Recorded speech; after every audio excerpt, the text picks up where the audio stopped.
Nintendo Switch Online is a joke. Number one, in general. The price of it is ridiculous. The only way I can circumvent the price of it is by getting 7 other people to form a family so we can abuse that system and pay about $8 for a year. That's a bit more reasonable. I will say I don't know what PlayStation... I think PlayStation you have to pay for? I don't know what other game companies charge for their online services, but at least they work. At least we don't have constant lag. At least we don't have connection failing on my end, apparently, specifically, and no one else, because I'll get booted out of spectating and no one else will. So it's shocking for so many reasons. So I don't know how much they charge for it, but at least theirs works. There's constant connection issues, which don't make sense. The game uses a syncing system.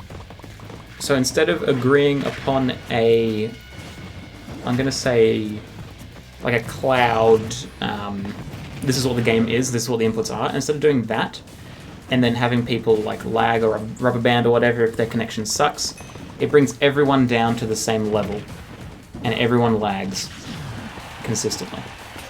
So Nintendo Switch Online on its own is doo-doo. At the very least, they throw in some NES titles and some SNES titles to help you feel a bit better. And there's some decent features, such as Rewind, such as save states, but you can do that on an emulator. I don't know so much about Rewind, but you can do save states on an emulator. You can get more games on emulator. You can get different game versions on emulator. There's so many things you can do on an emulator that there's no point. And so if you look at it as just a bonus for getting Switch Online, cool. So Switch Online as a base is pretty bad. Just first off, in terms of the quality and the price for the quality, it's pretty bad.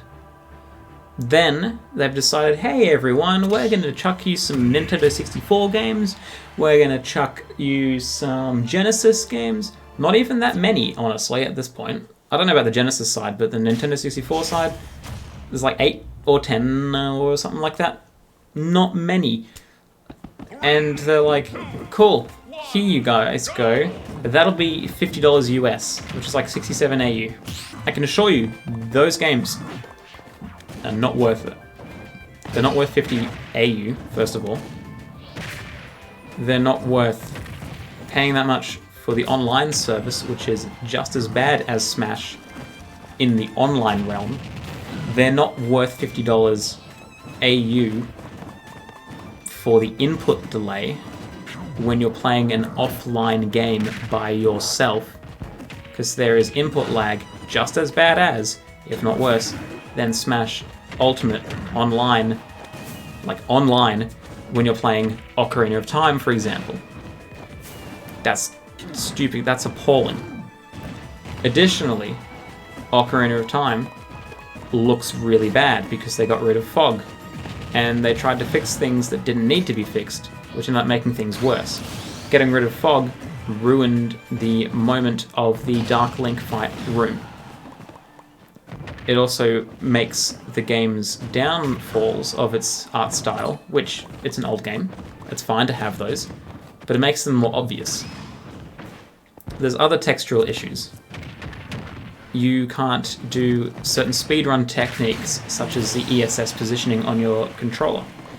Pause buffering isn't frame at a time. In fact, you can pause buffer so quick that a frame doesn't even pass, according to the game. Which isn't good, at which point there's no point even trying. So for speedrunners, which is the only reason that I even care about OOT at this point, it's useless. If I wanted to play it casually, the input delay is going to suck, and the game's not going to look as good. So why bother? For other games that use, I forget what they call it, it's like frame delay or something, to represent the game again, such as Mario Tennis having the 2 cameras for the zoom in at the start of the match, when it's like, this person versus this person, and it like kind of sees them. That lags like hell. Another example is, I think it's Luigi Raceway or something from Mario Kart, whatever the first one is. which has a little tunnel, and it's got a little video on the top of the tunnel of whoever's in first. I think. Maybe it's whoever screen you're looking at. That also lags like hell, because it's an extra screen to do. How is this a thing? If people that aren't Nintendo, that didn't make the games, that didn't work with anyone that made the games or anything like that, can make an emulator that fixes these issues, at the very least makes it one-to-one with the console, if not better, if people want that, why can't Nintendo do that with their own IPs, their own technology, both the original and the update of it, the port of it?